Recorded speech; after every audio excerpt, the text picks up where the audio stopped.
Darius accompagne Salvien dans la pièce pour les réceptions secrètes de Galla Placidia.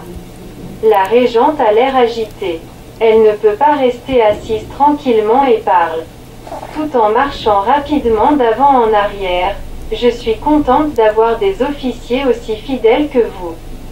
Dans quelques jours, j'attends le retour d'Afrique du comte Boniface avec son armée. À la première occasion, je punirai ce perfide Essius. Une telle personne est capable d'un complot contre l'empereur pour s'emparer du pouvoir. Salvien dit, Théodoric, le roi des Visigoths, est prêt à venir vous aider au premier appel. Essius ne peut rien faire sans la nouvelle intervention d'une grande armée une. Mais, cette fois, il doit avoir des arguments très forts car Attila préfère coopérer avec le pouvoir légal et n'est pas incliné à encourager l'usurpation. Darius objecte, il n'y a aucune certitude. Il n'est pas même exclu que les intrigues d'Essius contre Boniface ne sont qu'une partie de son complot avec Attila afin de prendre le pouvoir dans l'Empire. Placidia ajoute, et la création de l'Empire bicéphale romano-eunique. Je parle du plan monstrueux, qu'Attila expose ouvertement dans des termes de soi-disant « Pax una Romana ». Salvien reste ferme. C'est encore trop tôt pour Attila de penser à la « Pax una Romana ». Il est maintenant occupé par le renforcement de la « Pax una », encore fragile. Certains ne sont pas contents du rétablissement de la discipline stricte des ancêtres. Attila passe une grande partie de son temps dans des voyages lointains. Les mercenaires disent qu'il se trouve actuellement quelque part derrière les monts Oural. Placidia se calme un peu, s'assoit à sa place et interroge Salvien en détail sur les nouvelles reçues par les mercenaires d'Essius de la Eunie et sur la situation en Gaule. À la fin de la conversation, elle dit: vous serez désormais un officier de la garde de l'empereur Valentinien. Dans une situation si complexe, les gens les plus fidèles me seront plus utiles dans la capitale. Essius jette une médaille sur la table. Regardez. Marc, assis plus proche du général que les autres, prend prudemment la médaille, l'approche sous ses yeux, la retourne. Incroyable. La médaille fait le tour de la table. Tous les officiers sont choqués. Boniface sur un char de triomphe attelé de 4 chevaux. Il tient une palme dans une main et un fouet dans l'autre. Sur l'autre côté, la tête de l'empereur Valentinien. Qu'est-ce que cela signifie? Essius commence à parler avec une voix tremblante d'indignation. C'est la médaille en l'honneur des victoires du comte Boniface en Afrique, frappé sur l'ordre de Galla Placidia. Stupéfiés, les officiers s'exclament: quelle victoire! Il a vendu l'Afrique aux Vandales. Tellement élevé et glorifié un insurgé. Marc jette: la régente est devenue folle. Le silence. Maintenant tous les yeux sont fixés sur Essius. Le général continue d'une voix plus tranquille, mais pathétique: le comte Boniface est devenu commandant en chef des armées romaines.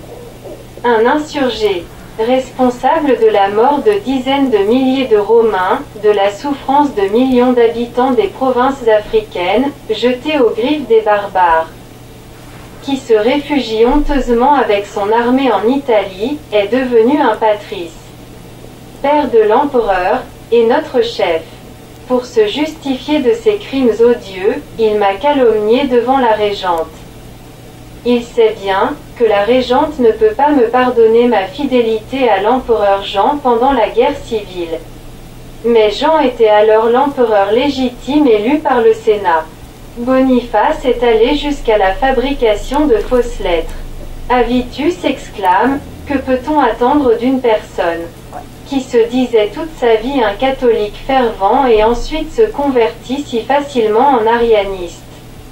Litorius remarque: l'Empire périra vite avec un tel commandant en chef. Essius se lève.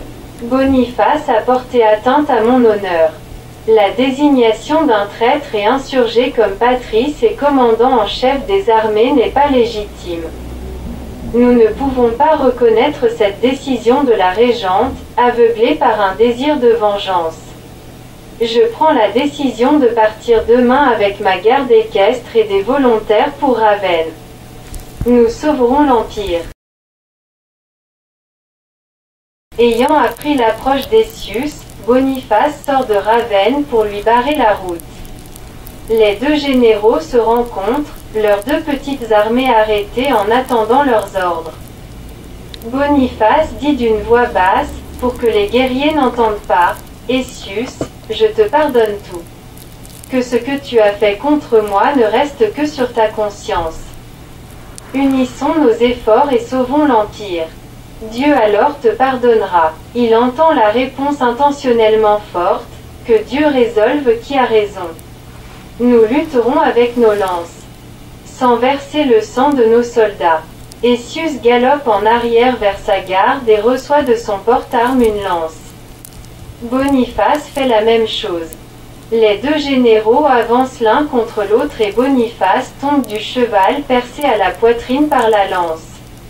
Essius crie à son adversaire mortellement blessé, « Dieu voit qui a raison. » Il donne l'ordre à son armée de rentrer à Arles. Les officiers de Boniface s'approchent de leur général saignant. Il lève péniblement sa tête et regarde la troupe d'Essius qui s'éloigne. Il dit, perdant conscience, il s'est fait une lance, plus longue que d'ordinaire. Les officiers indignés sautent sur leurs selles et arrachent leurs glaives de leurs fourreaux, mort aux traîtres. En avant. Galla Placidia visite Boniface mourant, vos troupes poursuivent Essius. Je leur ai envoyé l'aide de l'armée italienne sous le commandement de ton fils Sébastien à qui je viens de donner le haut titre de protecteur de l'Empire. Le comte est touché. Il sourit et dit d'une voix faible, « Mon âme connaîtra bientôt la béatitude éternelle. Je ne veux pas la vengeance. » Étonnée, la régente regarde le comte, « J'ai déclaré Essius insurgé. Il a violé les lois de l'Empire.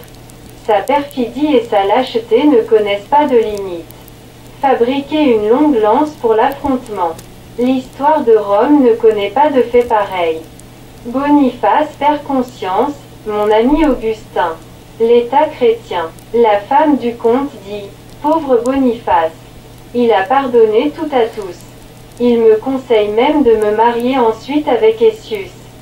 Placidia embrasse le comte au front, quel homme surprenant. Comme je regrette de n'avoir pas envoyé Darius plus tôt en Afrique. Elle essuie ses larmes et dit d'une voix résolue. Le roi Théodoric frappera Essius par l'arrière. La répression sera cruelle.